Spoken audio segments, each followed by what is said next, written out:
Chapter 8, The Siren Song of Sales Numbers, all about bestsellers.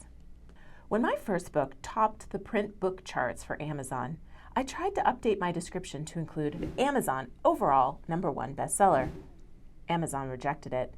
It's against their policy to say Amazon bestseller in the description. It was also rejected from the book cover. It seems ridiculous, doesn't it? Not only did I have screenshots proving the bestseller status, but Amazon would also be able to check it themselves and see it was true. But that is what happens when an author tries to include this claim on their Amazon listing, title, or keywords. Anyone, absolutely anyone, can have an Amazon bestseller. It's not hard, and it's not a big deal. Getting that coveted orange flag will not change your life, but for many authors, it feels like an item they must check off their to-do lists. I get that. Topping the charts was definitely one of my big wins in life. But please don't pay a company to make you an Amazon bestseller. It's definitely not worth it. The reality is that you can get that flag pretty easily without paying anyone. There's a bigger issue, too, when you pay a company specifically for the guarantee of becoming an Amazon bestseller. Most companies first help you choose an obscure category for your book that makes it easy to rank for. Metadata, which includes category selection and pricing decisions, is coming up. Then they either have their own list of people they give gift cards to buy books with, or you're put in a group with other authors. On a designated day, everyone discounts their book to 99 cents and you buy one another's book on that day, or the assistants all make a purchase. If there's 25 to 50 people in the group, you can easily get to #1 in most lower-level Amazon categories. These aren't book readers, and you better believe Amazon knows when an ebook is purchased and not read. Even worse than the fact that you haven't sold that many books, and the books you sold were to people who won't read them or post a review, you've messed up the algorithms on Amazon. A friend of mine with a real estate book did this, and 1 year later, the also bots on his Amazon listing still showed books on divorce, the law of attraction, and other woo-woo type subjects that had absolutely nothing to do with real estate. It's no wonder he couldn't get his book sales moving. Amazon also doesn't like these quick hit blips. The algorithm rewards authors whose books have consistent conversions to ideal readers. How does this Amazon algorithm work? Amazon is a mysterious book-selling machine, isn't it? And it has various tentacles with different lists for Amazon sales rank and Amazon bestsellers. When you go to Amazon's product listing for a book, you see the cover, title, subtitle, and description. As you scroll down, you see books you may like and related or recommended products. Then you see editorial reviews and an About the Author section. Finally, you get to the product details, which has the bestseller ranking. What is that sales rank? It's calculated by an Amazon algorithm and is not a measure of your overall sales. It's a measure of how you are selling relative to the other books in your category in that format for that store, because the print store is different from the Kindle in Audible stores. The sales rank number is not a matter of highest number wins. Lower numbers mean you're actually selling more books. This number is based only on sales, but not all sales are treated as equal. Sales that occurred in the most recent hour are given more value or weight than sales that occurred yesterday or even half a day ago. There are a lot of online sites that talk about this, but one of the best sources is David Gaughran's book, Amazon Decoded. Sales rank is updated hourly, but it's not something that happens immediately. There's a lag. It can take hours for your sales rank to reflect a sale. All Amazon bestseller rankings are based on Amazon sales rank. Amazon made changes to how sales were ranked after too many people used gimmicks to get books flagged as bestsellers, so you're no longer rewarded for a single push of sales. Let me repeat this, because I know you're still secretly coveting that orange Amazon flag. I know it. I can read your mind. Amazon wants conversions on a regular basis. A one-time push plus continued sales is good. A one-time boost in sales and then no sales is not good. You will be rewarded on Amazon for consistent momentum and conversion. Focus your efforts on generating ongoing sales, and Amazon will help you sell your books as long as you don't try to game the system. It's also important to know that metadata matters a lot to Amazon. Choose the right categories, relevant keywords, and sell consistently so you sit beside the books your ideal reader is already browsing and set yourself up for more success. New York Times bestsellers. Maybe you're thinking, I don't care about Amazon. I want to be a New York Times bestselling author. I get it. My ego sometimes plays tricks on me, trying to convince me that I have to have a highbrow endorsement to be in the publishing business. How can I possibly write a book on marketing a book if I've never been on the NYT bestseller list? But when I tell my ego to eat a sandwich and focus on the facts, I realize that the title would make anyone feel good, and for some folks, it might translate into a higher paying career as a consultant or a speaker. For the average person marketing a nonfiction book, however, it's not worth the lost sleep or money. It's a game, and if you're at a point in your career where you have energy and resources for the game and a strong desire to win, go for it. For the rest of us, it's much more important to focus on the primary goal of why you're writing a book and aim for that result. So long as my books help people, support my team at book launchers, and ultimately grow book launchers by attracting our ideal authors, my books are doing their job. As noted earlier, the New York Times bestseller list is curated by the editors. You still need to sell thousands of books through approved channels, and you have to be deemed worthy of their attention. The channels also need to be diverse. In other words, you have to have sales that are distributed across outlets. Amazon alone will never get you on this list. You also need to sell somewhere around 5,000 to 10,000 copies of your book in a single format. If you're self-publishing, I would just pretend this list doesn't exist because you and your book have to be a unicorn to get on it. Wall Street Journal, Washington Post, and USA Today bestseller lists. If you're feeling defeated, you shouldn't. Some pretty big lists are still open to you, including the Wall Street Journal, Washington Post, and USA Today bestseller lists.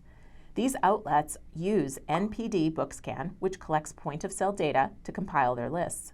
Barnes & Noble, Hastings, Target, Walmart, Costco, Amazon, plus all the independent bookstores across the nation all report back to NPD.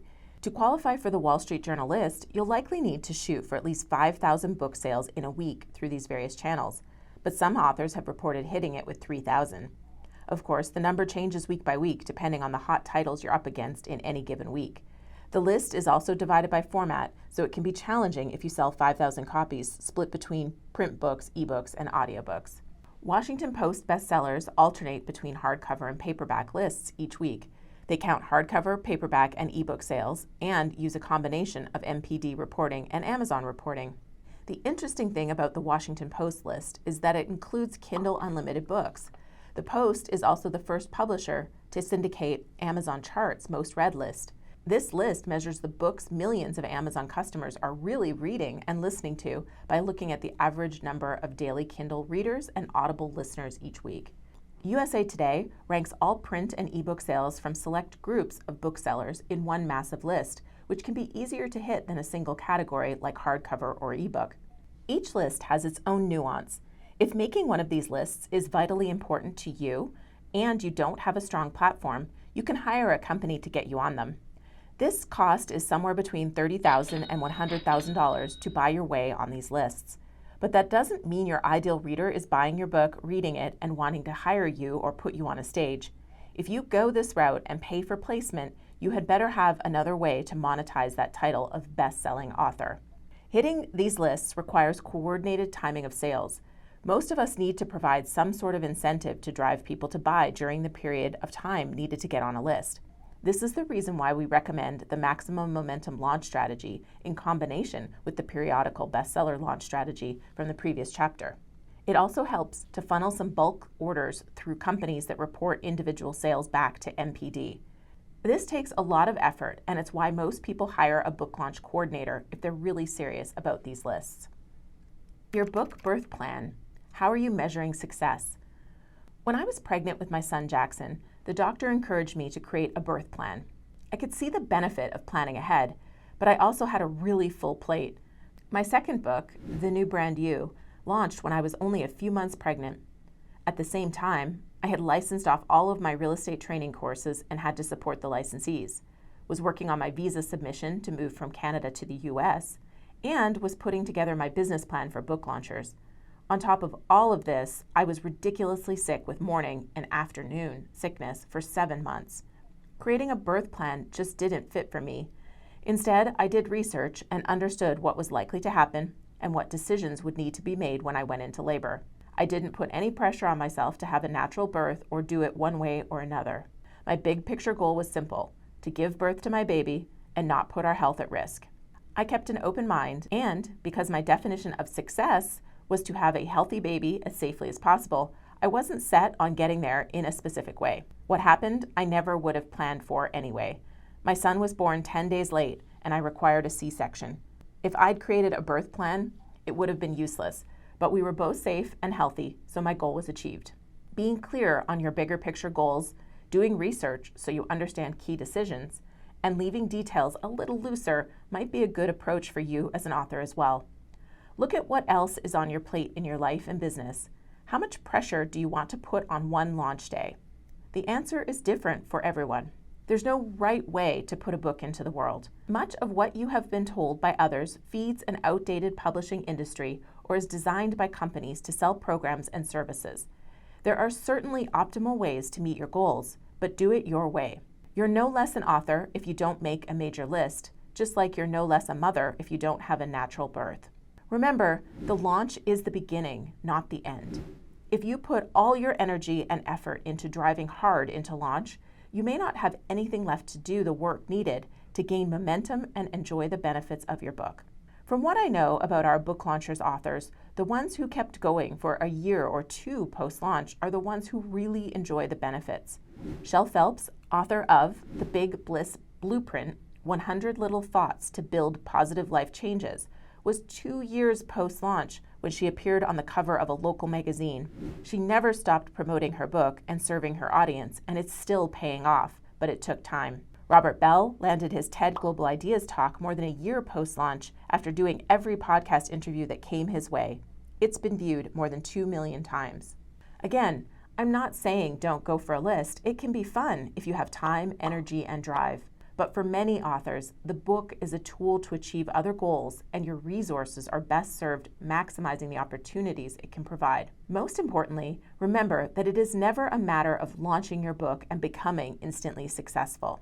It takes time for people to read your book, become familiar with your name, recognize the problem you solve, and get to know you.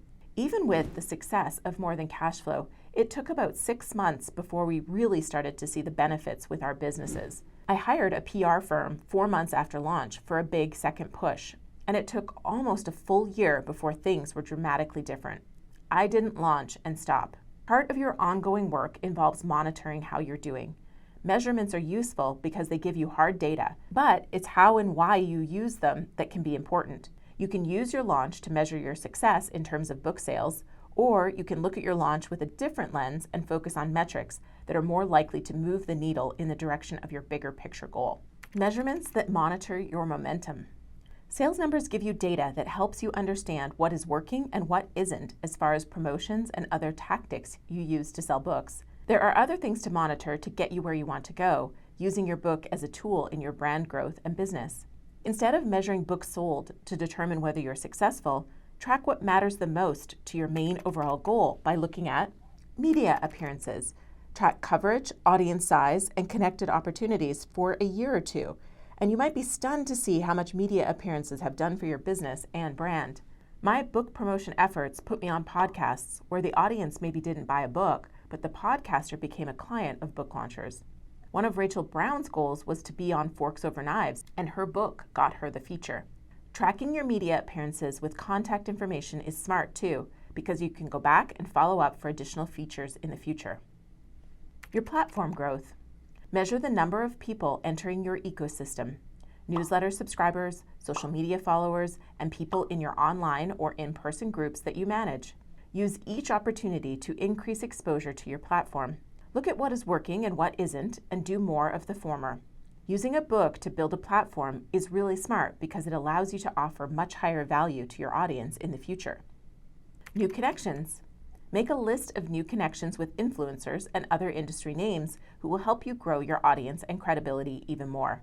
This is something I wish I had tracked with my past books because I could say with certainty what I suspect. The books each led to new high-value relationships with people who helped me connect with new clients, new team members, and partners and affiliates.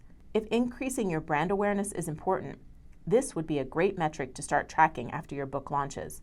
I guarantee you'll be impressed with the results after a year or two and beyond. Reviews or other mentions. This is a powerful way to measure your impact. Track it in a spreadsheet so you can see it all in one place.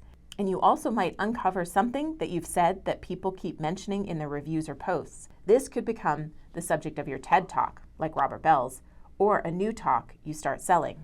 Start tracking and measuring reviews and do things that will help you grow your reviews from free and paid sources, as well as from readers. Look at what's getting reviews and do more of that. We will cover reviews soon, but this video covers what garnered reviews for Self-Publish and Succeed, what's worked to get more book reviews. Interesting opportunities or doors that opened as a result of your book. I'll never forget Martha Tettenborn talking about how she was featured in a documentary and received a lot of other cool opportunities a year or two after her book, Hacking Chemo, came out. A.J. Coleman got a PBS show interview right after his book, Keep Those Feet Moving, came out. Tracking your results could give you really eye-opening information a year or 2 or 5 later. It's also worth noting that all of these things are likely to lead to things that are far more lucrative than selling several thousand copies of your book. That's not to discount the value of selling books, but only to highlight the fact that there are plenty of higher value benefits. You might not give them enough attention if you haven't figured out what is most important for your goals and started tracking and recording them. You also might not spot the things that are working and do more of them if you're only watching book sales. Most people look for quick wins, but the reality is that they are successful because of time spent in pursuit of their goals, not because they did one thing right. Regardless of whether you're trying to hit a list, reach your audience, or grow your business with your book, the next piece you need to have dialed in is your metadata. So turn on over to the next chapter to get your arms wrapped around this subject. I know you might be tempted to skip it because it sounds boring, and compared to speaking, podcast interviews, promotional book sales, and bestseller lists, metadata is definitely less appealing. But it's what will sell your book even while you're sleeping. And we'll still have fun, I promise. Chapter summary. 1. Amazon bestseller status isn't meaningful enough to pursue at all costs. 2. Amazon's algorithm rewards you for consistent conversions a lot more than a one-time hit of big sales numbers. 3. Periodical bestseller lists are a bit of a game, but if you want to play, know how to play the game and why you're playing so that you can make the most of it. 4. Being a bestseller is fun, and if it's a lifelong dream, you can pursue it for your book. But for most authors, a focus on using the book for bigger picture goals is a better use of resources. 5. Measuring more than just book sales to determine whether your book is successful will set you up for longer-term success. You can measure reviews, media wins, new relationships, leads, and platform growth. What you measure depends on your goals.